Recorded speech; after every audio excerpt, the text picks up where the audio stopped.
Okay, I'm Sara Fye. I'm Danny Shine. I'm Lisa Fry. And we're all members of St. Paul's Emmanuel Church. And we're here to tell you why we are still here at St. Paul's Emmanuel. I was looking for a church to go to. I live in Ventura, which is far from here. Checked this church out first thing, and I was just welcomed the first day.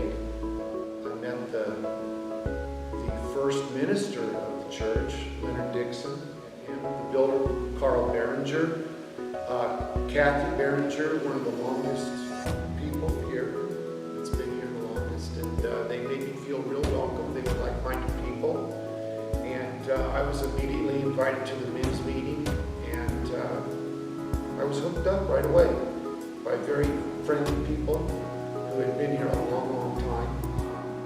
And why did you continue to come? Well, because from day one I was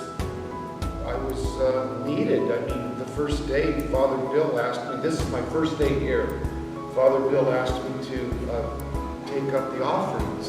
And so I was passing the plate the first day and they put me to work. I'm kind of a goofy person, and this church has allowed me to be kind of funny and goofy, and I've loved that. I came in arms in 1960, so I've been here for 60 years. I was 3 years old. Okay, Lisa, why is it important for you to give of your time, talents, and treasure?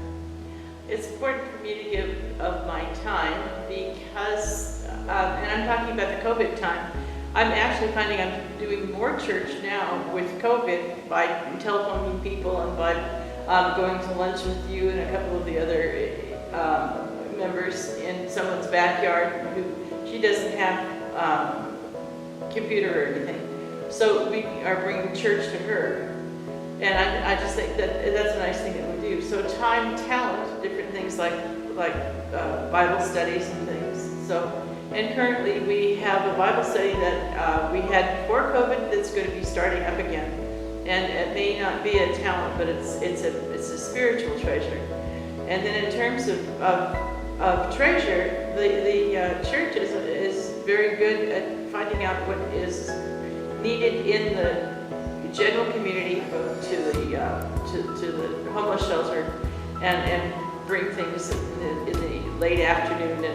And there are a couple of ladies know me now, you know, that I don't go in, but I bring things. And but because of Reverend Cynthia's communications with Kay Wilson-Bolton, who runs the shelter, we know what they need. In terms of the world, we give things that are suggested by the World Council of Churches and the Episcopal response to that, and also there's the Lutheran response that we give things to.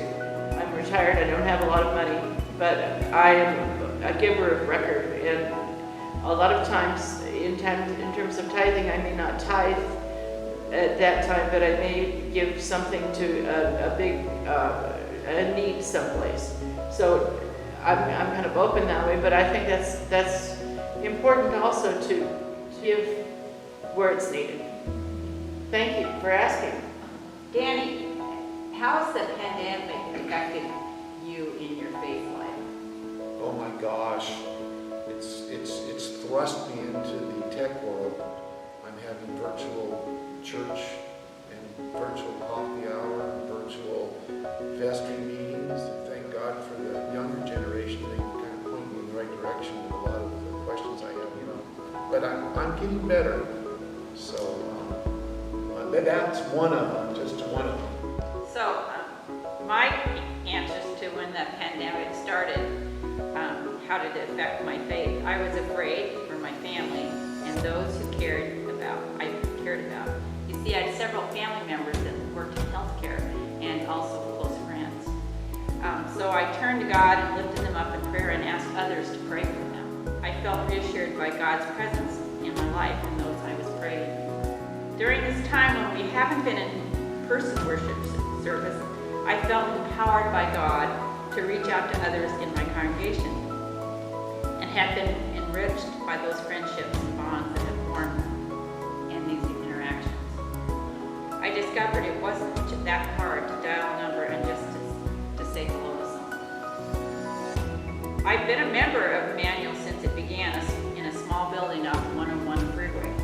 I've traveled with the church and witnessed the forging of our two churches, St. Paul's and Emmanuel.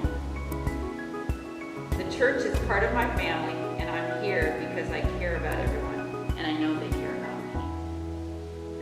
Stewardship is a choice.